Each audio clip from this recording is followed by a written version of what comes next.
easy to see to resume this game. They scored in the only opportunity that he had. We had many chances, we didn't score. If you don't score goals, you are not going to win games. I suppose the real priority today was to be able to give rest to players that needed the rest, to give minutes to players that needed minutes, and in that you've succeeded, I suppose. Yeah, that's the idea, but that is not our focus. Our focus is to win games. Of course, we want to protect, and you understand the context, and we need to protect players from this sequence, thinking about the Europa League also, but we need to have more points on the table, and it's really frustrating to be better than the opponent, create chances, but then lose the game. Left-hand side for you today with Tyler Fredrickson and Alejandro Garnacho and Harry Amas. I thought they were excellent. They were really good, and they deserved a better memory from this game because we were better, but we need to score goals. So they play really, really well, and they deserve better. What does the rest of this week look like for you now in terms of training and recovery? Yeah, now we are going to recover from this sequence. Then we are going to return to prepare Bournemouth and also Europa League. Rúben, thank you. Thank you very much. Sometimes, isn't it, football can be a bit cruel, great performance, and don't necessarily get what you deserve. No, yeah, like I said, it is football in a nutshell. Sometimes if you have a good game but don't score any goals, yeah, then opposition always have a chance to take the lead and take the win. And unfortunately, they did that today. Plenty of positives to take out of the game, especially with the youngsters. Harry Amas, I thought, was brilliant. Tyler Fredrickson, excellent. What was it like playing alongside them today? No, I think I'm happy for both of them. Obviously, Harry has played a few games, but Tyler today and the ones he's trained with us, the few times he's trained with us and performing today, I think he's a bright kid. I mean, they're both really working hard and earning their chance in the team, and I think they can both be very proud of what they've achieved today. Didn't look out of place at all, did they, either of them? No, I think they look very comfortable. Yeah, like playing with them like I asked before was good fun. I hope they enjoyed it and keep their memory apart from the loss. But for their own development further, I think they'd be very proud. How much did Thursday night, do you think, impact what happened today? It was always going to be difficult to sort of get over the emotion of Thursday coming into today. Yeah, I think that was pretty easy. I think to get over. I think obviously we changed a lot of the team from Thursday, so in that sense we're not that much different. I think we had our chances today, no matter if we played Thursday or not. I think we had enough energy to win the game, and in the end it was just small details that we weren't good enough in the last end. Christian, I'm sorry it hasn't gone your way today, and we'll catch up soon. Sure, thank you. O'Hara, that's the match you were watching. Manchester United 0, Wolves 1. It's their 15th Premier League defeat of the season. Was it deserved? Yeah. I'd say they didn't do enough to get anything from the game. Wolves come with a plan to sit in and be resilient, and then they get the goal with a great free kick from Sarabia, who just comes on, makes an impact straight away. And Wolves were good defensively. I think it was 5 wins on the bounce in the Premier League. Brilliant stat from them. Brilliant finish to the season. Vitor Pereira has turned it around, done the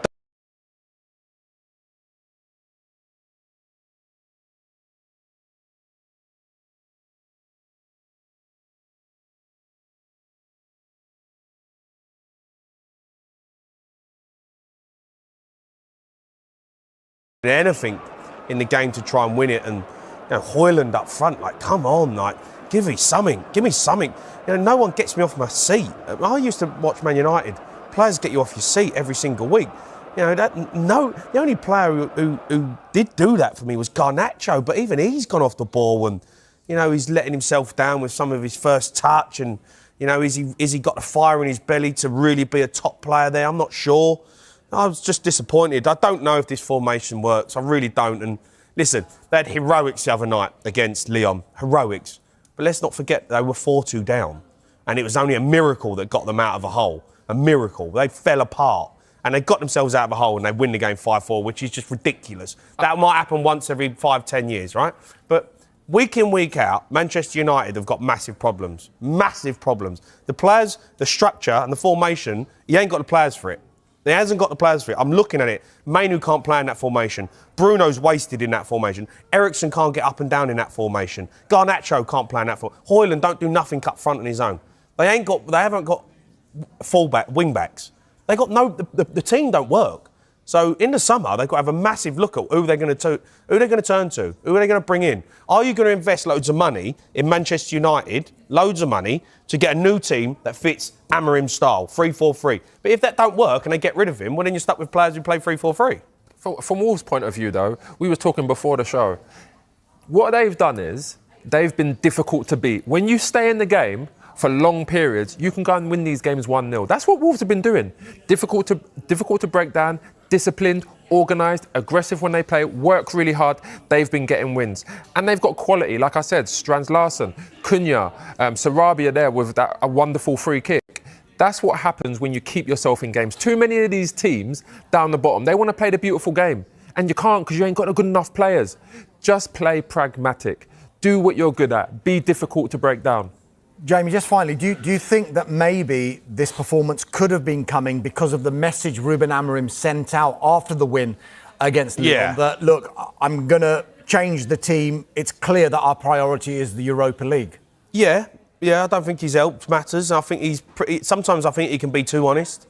You know, when he comes out and says, I'm going to do this, I'm going to do that, I'm going to play young kids and, you know, the focus is on... I get that, but you're still Manchester United Football Club. And where are they now in the table? 15th? 15th in the table? I think Wolves nearly on level points with them. Wolves, level on points. Wolves are 15th now. Yeah, so, I mean, come on, it's unacceptable. And I get it. You got a semi-final. I get it. You might get beat by Bilbao. And it's a disaster of a season for Manchester United.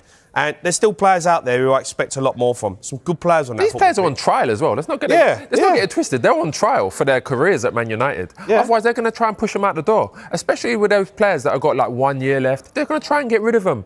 They need to be playing now with a bit of hunger in their belly, a bit of pride. They're not doing it. No, I'm not convinced. Not convinced of Man United at all. Not convinced of anything they've shown today. It was a poor performance. Yeah, not a good afternoon for Manchester United. Not a good season so far for Manchester United in the Premier League at least. But contrary to that, Liverpool are having... The players did well. Yeah, listen, I thought we actually did okay in the game. We dominated, created more chances. We just couldn't put the ball in the back of the net. I know they get a free kick and score a wonderful free kick. But in all, you know, it was, like you've said, it was a little bit flat. Couldn't quite get anything going. And, you know, we had opportunities in the game to put the ball in the back of the net, but we just couldn't quite do it again. So, listen, they'd be disappointed with that, but I always think after a big game, you know, you really have to step it up a level, you know, to try and keep that going, because it's, especially when you make changes as well, you have to put a little bit more into it, and we just couldn't quite get to, you know, that same sort of aura as we did on Thursday. Yeah. What was your assessment of the game, Danny? I just feel we lacked the killer instinct in the final third. You know, we had much more of the ball. I think we had about 60% of the possession. I felt that at the back, the boys were strong, they were comfortable all game. I felt that they didn't really cause us many problems. I think we've just got to be ruthless when we get in the final third, and we get in some great areas. You know, the ball flashes across, which it did a few times. How many times did that happen? I know. Numerous times. And it's frustrating because, you know, as a forward, it's a tap-in for you.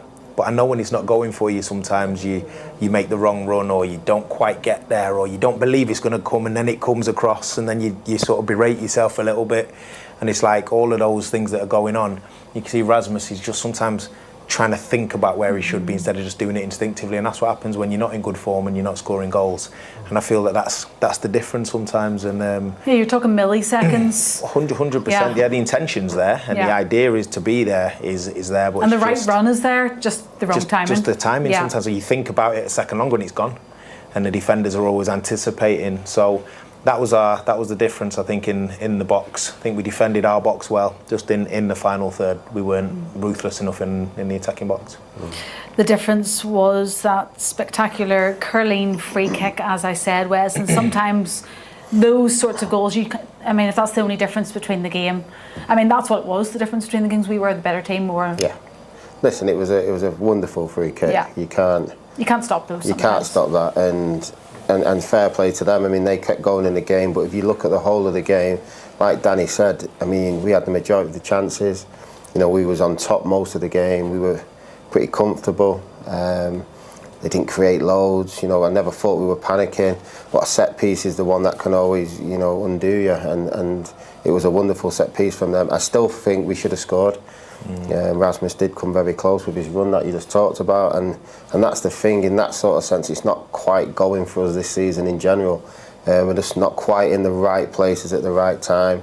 And listen, when you don't score, games like this will all be lost because they need 1 or 2 chances and they'll score. But again, the performances of the young lads that played, I thought they did really well. They can keep the head high tonight, and it's just a little bit disappointing that it had to go the way it did. Yeah, they probably didn't deserve to be in a losing side today. The two boys who made their full Old Trafford debuts, particularly Frederiksen. I mean, to come on and show control and discipline like that for your senior debut is incredible. Yeah, it's amazing. I think one of the biggest compliments you can pay is that he didn't look out of place. Yeah. He looked like, you know, he made the right decisions.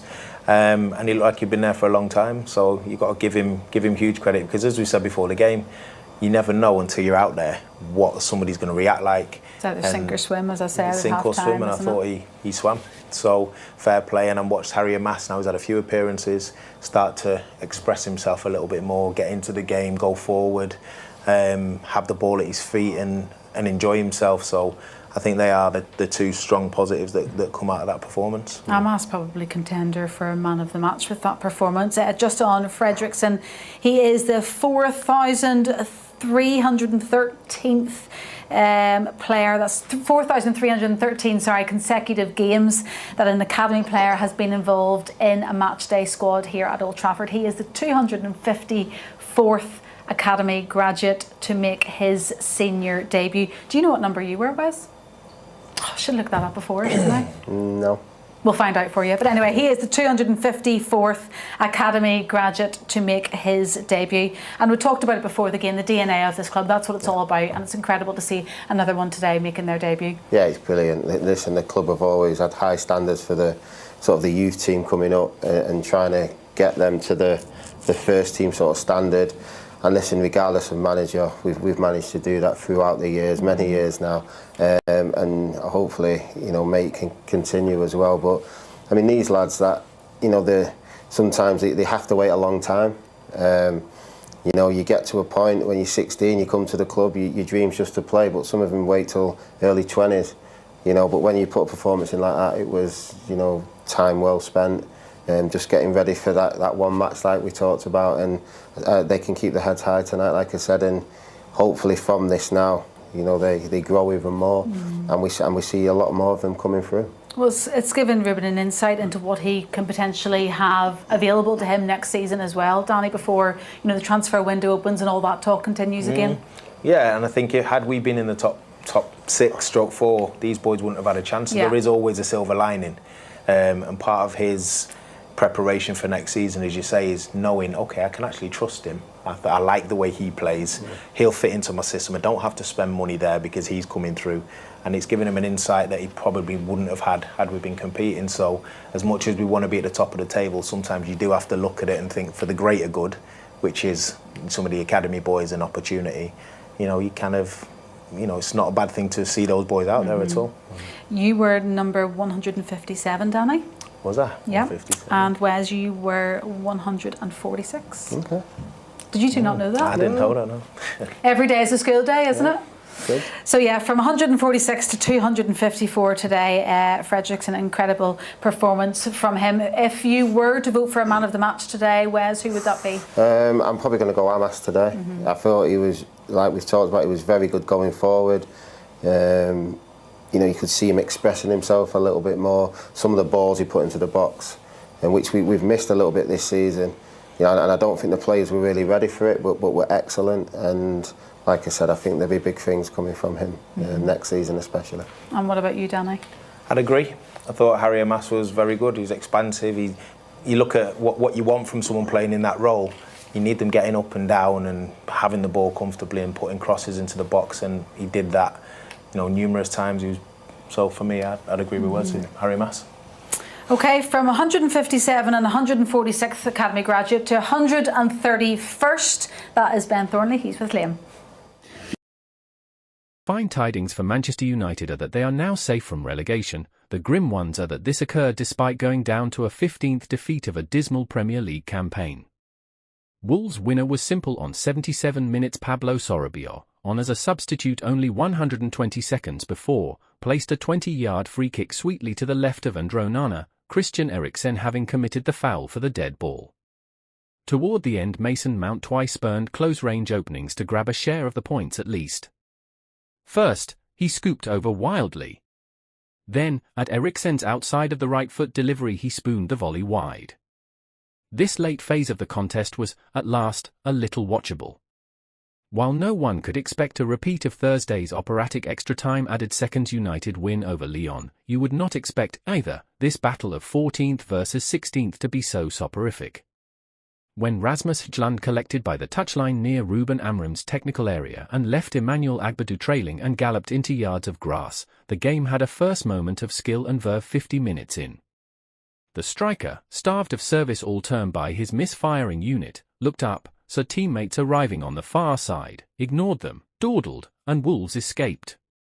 Moments later, a dash of pantomime as Nelson Semedo, the visiting captain, bent a back pass towards an empty goal, causing his goalkeeper, Dan Bentley, a scramble to mop the ball up to jeers. On 58 minutes, Amorim made a triple change, a function of wishing to shake proceedings up and give Kobbie Mainoo, Patrick Dorgu and Manuel Ugarte a rest following their endeavours on Thursday. On came Mount, Bruno Fernandes and Diogo Dalot, and United continued to be the brighter of the foes, keeping and flicking the ball about inside Wolves' territory. A slick move had Eriksen walling the ball to Alejandro Garnacho, who sprinted down a left-sided channel and crossed Højlund, with a solitary league goal since the middle of December in United colours, was inches away from stabbing home a second, but the ball slid past agonisingly.